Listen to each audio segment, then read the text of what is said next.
Tension ஆகாதடா. Fraud. என்னடா என்ன சொல்லி தொலைச்ச?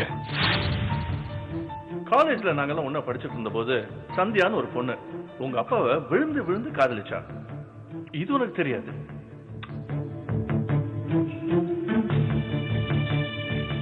Of course it was a one-sided love. உங்க அப்பாவுக்கு அந்த பொண்ணு மேல எந்த இன்ட்ரெஸ்டுமே இல்லை. ஆனா நாங்க தான் காலேஜ்ல கிண்டல் அடிச்சுட்டு இருப்போம், ஏண்டா ஃப்ராடு, ஏற்கனவே ஒருத்தி இருக்கா போறாதா அப்படின்னு. அன்னைக்கு நான் வந்திருந்த போது ரெஃபர் பண்ணதும் இததான் அடிச்சேன்டா ஒரு ட்விஸ்ட். காலேஜ்ல படிக்கிறப்ப உங்க அப்பாவை ஒரு பொண்ணு துரத்தி லவ் பண்ணா.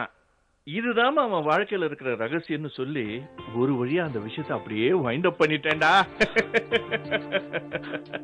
கதை சொல்ல உனக்கா சொல்லி தரணும்? எக்ஸெட்ரா போட்டே கதையை சுவாரஸ்யமாக்கிடுவியே. ஆனா நான் அது சொன்னதுக்கு அப்புறம் சாருவோட முகத்துல ஒரு பிரைட்னஸ், தெளிவை பார்த்தேன்டா. நான் ஃபர்ஸ்ட் டைம் இங்க வந்தப்ப பேசினதை கேட்டு அவளுக்கு உன் மேல ஒரு சந்தேகம் இருந்ததுடா. எப்படியோ இந்த ட்ரிப்ல நான் அதை கிளியர் பண்ணிட்டேன். எஸ், ஐ அம் வெரி ஹாப்பிடா. அவ மனசுல இருந்த சந்தேகம் போயிடுச்சுன்னு சொல்றேன். அதுல எனக்கு சந்தோஷம் தான். இருந்தாலும் அவகிட்ட பொய் சொல்லிட்டோமேங்கிற மன உறுத்தல் எனக்கு இது வந்துகிட்டே தான் இருக்கு. அதுக்கு தேரஸ்னோ மருந்து இல்ல நார்மலா தான் இருக்கா. ஏதோ போதாத வேலை. வரும் ஒரு 2 நாள் போட்டோம், 2 பேரும் சேர்ந்தே வரோம். அங்க வீட்டில் எல்லார்ட்டையும் சொல்லிடுங்க. Indhu she is perfectly all right. இந்துட்டு பேசணுமா? ஒரு நிமிஷம் மாதிரி. இந்து டாக்டர் கொடுங்க.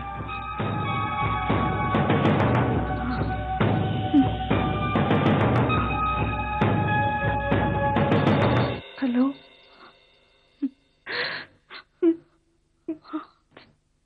சாரி, எல்லாரும் என்ன மன்னிச்சிடுங்க. ஏண்டா சேஷு, என்ன திடீர்னு வந்திருக்க? ஒரு போன் கூட பண்ணல? ஆமா, உனக்கு போன் பண்றதுல ஒரு பிரயோஜனம் கிடையாது. சரி, கேட்க மறந்துட்டேனே.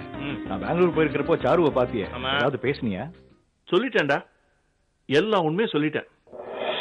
இது சரிப்படாது. போலீஸ்க்கு போன் பண்ணுங்க. போலீஸ் வரட்டும், அரெஸ்ட் பண்ணி உள்ள தள்ளி போராட்டத்தை முடிச்சு வைக்கட்டும். என்ன சொன்ன? போலீஸ்க்கு இன்ஃபார்ம் பண்ண சொன்னேன். மை காட், கைய கொடு. Brilliant idea. போலீஸ் மட்டும் வந்தாங்கன்னா ஜெயில், லாக்அப், கோர்ட் கேஸ். நாளைக்கு பேப்பர்ல கொட்ட எழுதுற நியூஸ் வரும். பிரபல நடிகர் மதன் வீட்டின் முன் எழுத்தாளர் கைதுன்னு. எவ்வளவு பப்ளிசிட்டி கிடைக்கும். அப்கோர்ஸ் உங்களுக்கு அதெல்லாம் தேவையில்ல. ஆனா நான் வித்யாசங்கர் ஒரே நாள்ல ஃபேமஸ் ஆயிடுவேன். என்னோட நாவல் நிஜமான பொய்களும் பாப்புலர் ஆயிடும். அதுக்கப்புறம் இந்த சீரியல் அதான் எடுக்கணும், அதுல நீங்க தான் நடிச்சாகணும். உங்க ஃபேன்ஸ் எல்லாம் ரத்த கையெழுத்து போட்டு கடிதாசி அனுப்புவாங்க. சார் சாரு, ஹலோ சாரு, போலீஸ்க்கு போறதை விட வேற நல்ல ஐடியா எதுவுமே இல்ல சாரு. அப்பா, இவ ஆள்தான் ஒரு மாதிரி. எழுத்து எக்ஸ்ட்ராடினரி. நான் அந்த நாவலை படிச்சேன். இல்ல ஹெச்ஓடியோட ரெக்கமெண்டேஷன். வேற வழி இல்ல, அதான் படிச்சுட்டேன். நாவல் நல்லா இருக்குப்பா, நீங்க கூட படிச்சிருங்க. வேற வழி இல்ல, அவ விட மாட்டா. சரி, படிச்சு தொலைக்கிறேன். போய் சொல்ல அவகிட்ட. ஹே சாரு, வா உள்ள போலாம். ஓகே, அப்பா போன் பண்ணுவார்ல, அப்ப வர என் ஹீரோவை பார்க்க. சீக்கிரம் கொண்டு வா.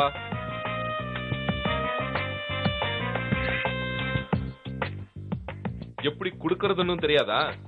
கர்ச்சீப்பு, பர்ஸ், ஷூ கொண்டு வா. வாட்சும் கொண்டு வா. எனக்கும் இன்னைக்கு மீட்டிங் இருக்கு, போர்ட் மீட்டிங். இன்னைக்கு செக்கெல்லாம் வேண்டாம். Good, very good.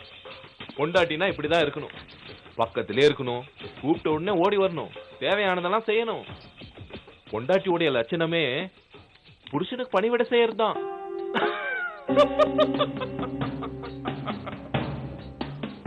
புருஷனை விட்டுட்டு வரக்கூடாது.